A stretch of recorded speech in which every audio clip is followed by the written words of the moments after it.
Hello, ladies. It's Renee, host of the Welcome to Your Life podcast. Have you thought of recording your own podcast, but the thought of learning new technology was too frightening? I know exactly how you feel. That's how I felt until I found Anchor. Anchor is the easiest way to make a podcast. Anchor gives you everything you need in one place, and it's free. You can record from your phone or your computer, and the creation tools allow you to record and edit your podcast so it sounds great. They'll even distribute your podcast for you so it can be heard everywhere on places like Spotify, Apple Podcasts, Google Podcasts, and many, many more. You can easily make money from your podcast with no minimum listenership. Download the Anchor app or go to anchor.fm to get started. Trust me, you will not regret it.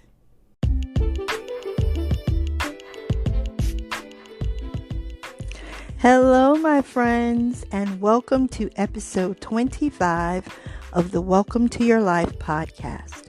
Welcome to Your Life is a podcast for midlife women who want to re-energize their wellness goals and learn how to create a work-life balance without losing their minds. I'm your host, Renee Reid, certified health coach and your loudest cheerleader. And I am on a mission to reduce the number of women who die each year from heart disease and diabetes. Don't forget to hit the subscribe button if you haven't done so already, and share this episode with someone you love. Ladies, if you are looking for a safe space and a group of women to love, support you, and give you a little kick in the pants when you need it, consider joining our free Facebook group, the Courageous Women's Network.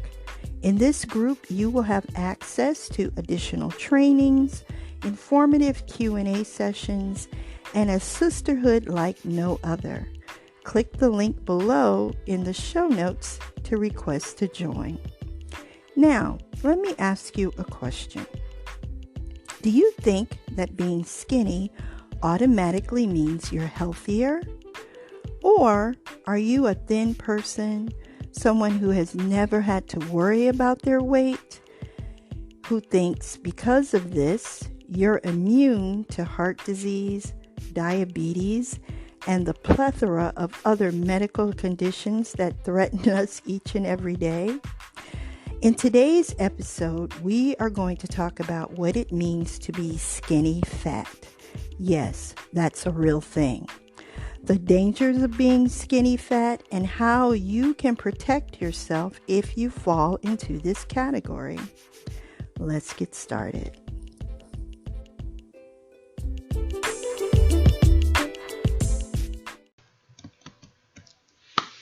Hey guys, so on today's show we are talking about what it means to be skinny fat and how dangerous being skinny fat can be. I'm also going to provide you with some tips to help you protect yourself and get back on track with your wellness goals.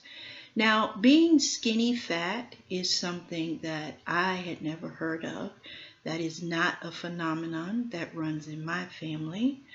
But when I became a health coach, that's when I began to encounter women who looked absolutely great, and I would talk to them about the benefits of, weight training or hiring a health coach or getting, some heart pumping cardio into their lives. And they would tell me, thank you, but I'm already at my ideal weight, or I feel great already. And so basically, I don't need your advice. So what I found, though, is that, and I'm sure you already know this, Being skinny does not mean healthy. The size or shape of your body does not determine how healthy your interior body is. And I know that we live in a culture that bombards us with so many diet plans, and each one of these diet plans is designed to help us lose weight and finally we'll finally get to live, once we lose weight, these magical lives, that are on the other side of this diet plan, right? And we've been brainwashed as a society to believe that the skinnier you are, the healthier you are, and that is simply not true. While so many women in midlife, between the ages of 49 and 59 or older, look absolutely fabulous in their clothes, they could still have a high percentage of body fat compared to lean muscle. And this can lead to osteoporosis, or the weakening of the bones, heart disease, stroke, and diabetes. So the medical term for being skinny fat is metabolically obese normal weight, or MONW. It's also called normal weight obesity, and this occurs when women who are normal weight or underweight are inactive, have an imbalance of fat to muscle ratio, or who partake in a diet that is high in fat and sugar.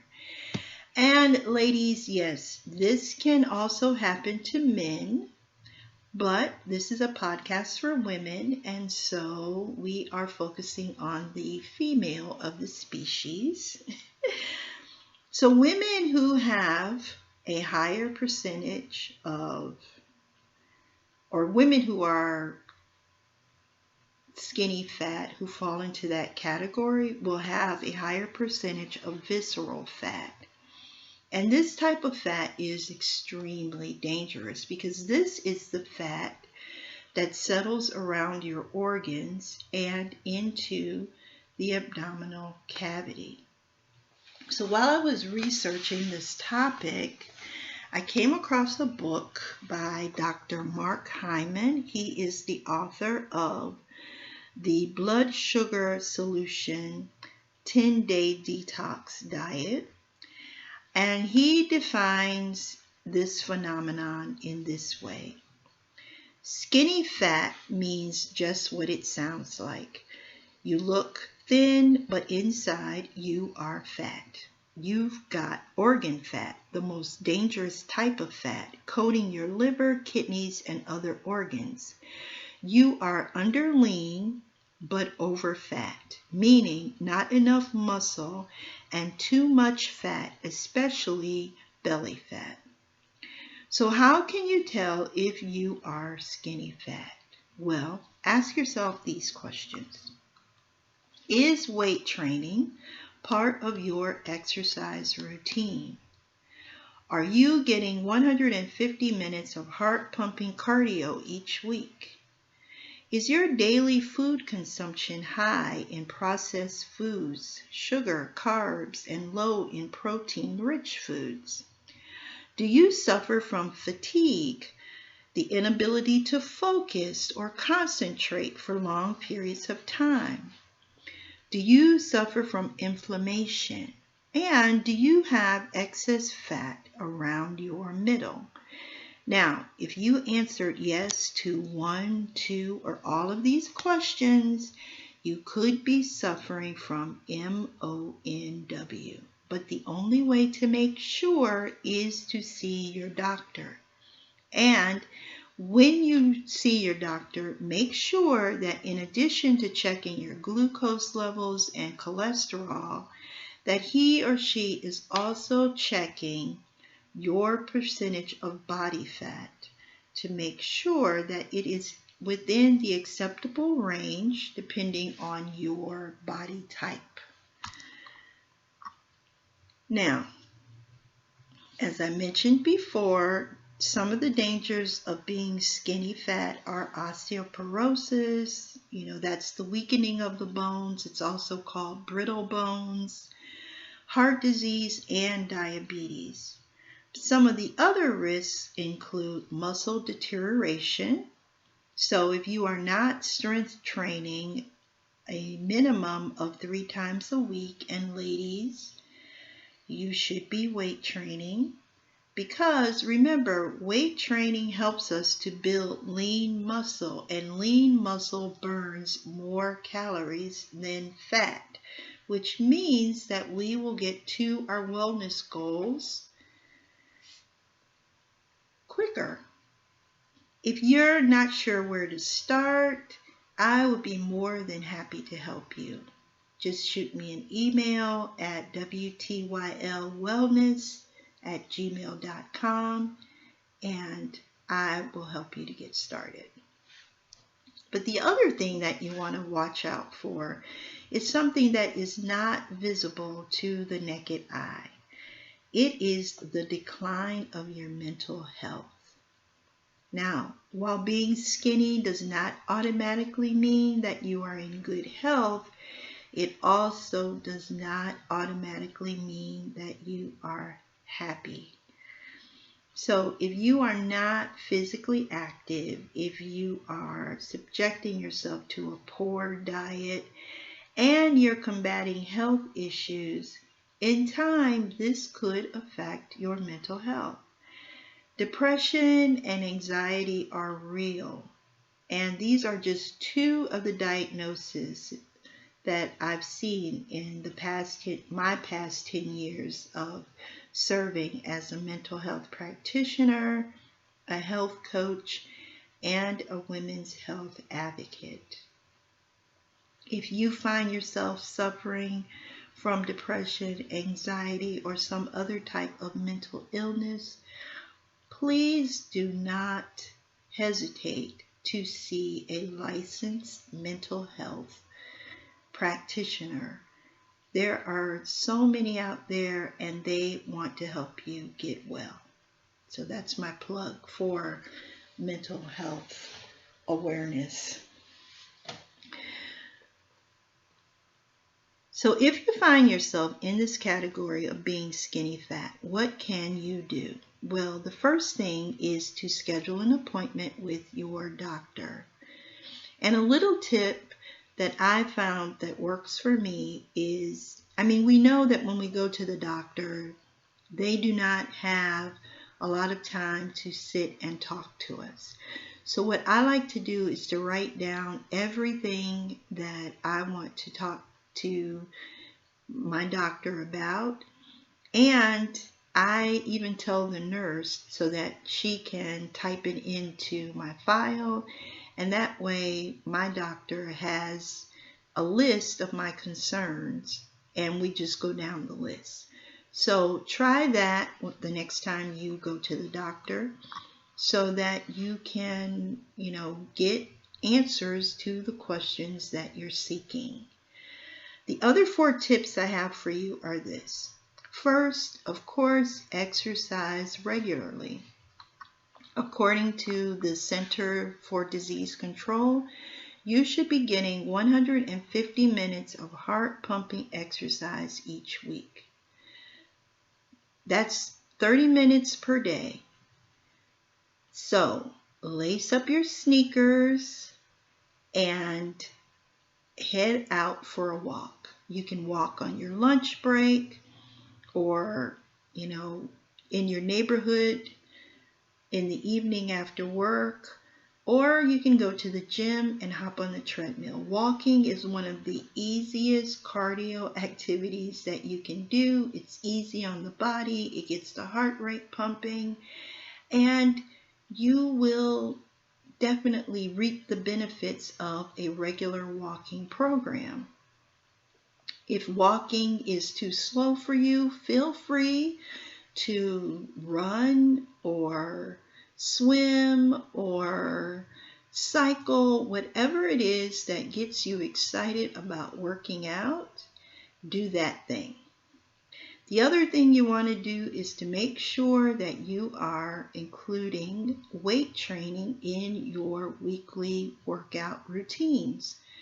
So you should be lifting at least 3 times a week.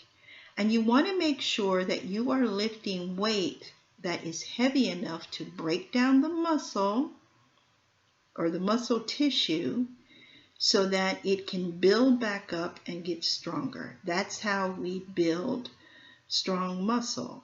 But in order to break down the muscle tissue, you have to be lifting weight that is heavy enough to do it. So if you can lift 3 sets of 10 at your current weight without breaking a sweat or feeling, any strain or stress by the end of that 3rd set, you need to increase your weight.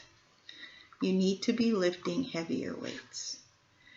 The 3rd thing is to plan your meals. And I'm not talking about dieting, but just planning what you're going to eat each day and making sure that your menu includes fruits and vegetables, fresh fruits and fresh vegetables if possible, lean proteins, whole grains, and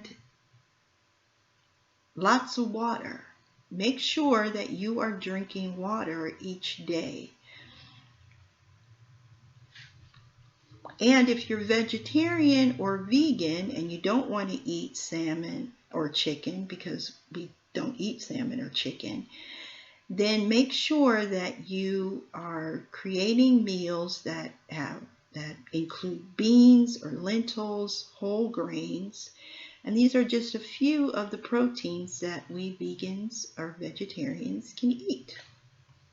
And the 4th thing is manage your stress. High levels of stress is not good for your physical or mental health. And physically, when we are under a lot of stress, our body produces chemicals that forces our bodies to hang on to visceral fat. And remember, this is the fat that clings to your organs and deposits itself into your belly. This is the bad fat.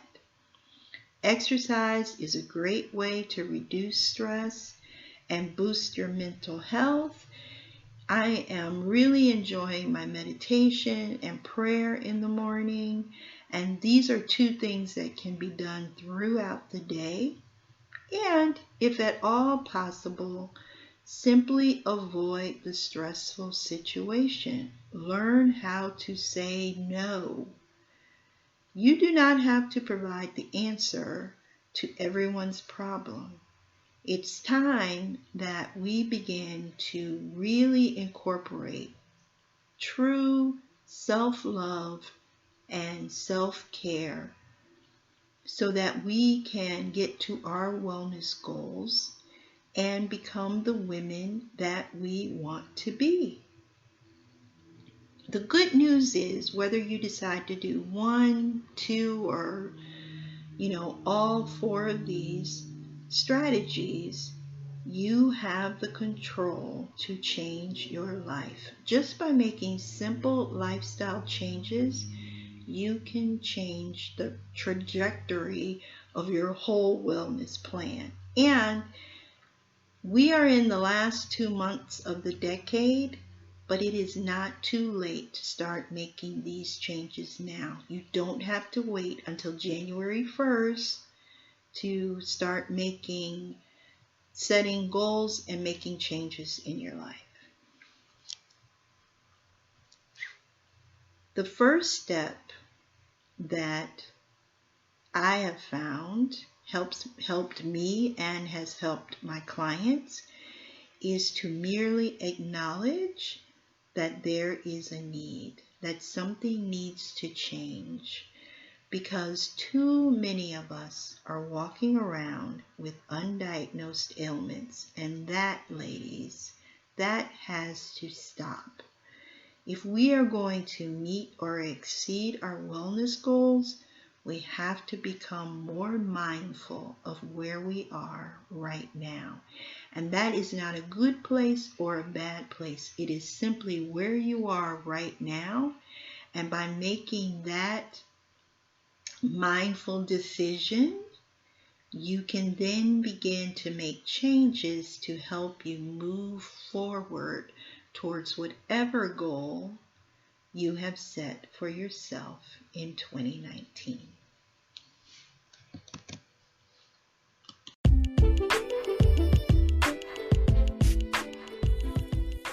Hey guys, I hope that this was helpful. I would love to hear your thoughts. The first step to getting healthy, like I said, is just acknowledging that there is a need. And once you make that acknowledgement, then you can start to search out the information you need to get better. I am here always to help you with that information. That is why this podcast exists. And I would love to hear from you. If there is a topic that you would like us to tackle, please don't, hesitate to shoot me an email, WTYLwellness@gmail.com. I want to help you reach your wellness goals. I know what it's like to be on the wellness journey. I am still on it myself. I have a health coach and I have an accountability partner because I know there's power in numbers. And so if that's something that you're interested in, we can schedule some time to talk. I would love to talk to you. Don't forget to check out the Courageous Women's Network. If you are looking for some accountability, these group of women are there to help you to get to your wellness goals and to support you every step of the way. There will be a link in the show notes that you can click on to request to join. And save the date. On November 24th, I will be opening the doors to the Courageous Women's Academy, and this will be phenomenal. I am working on the content now, and trust me, you don't want to miss it. So be on the lookout for that announcement. So I will talk to you guys soon, and I will see you in the group. Have a great day.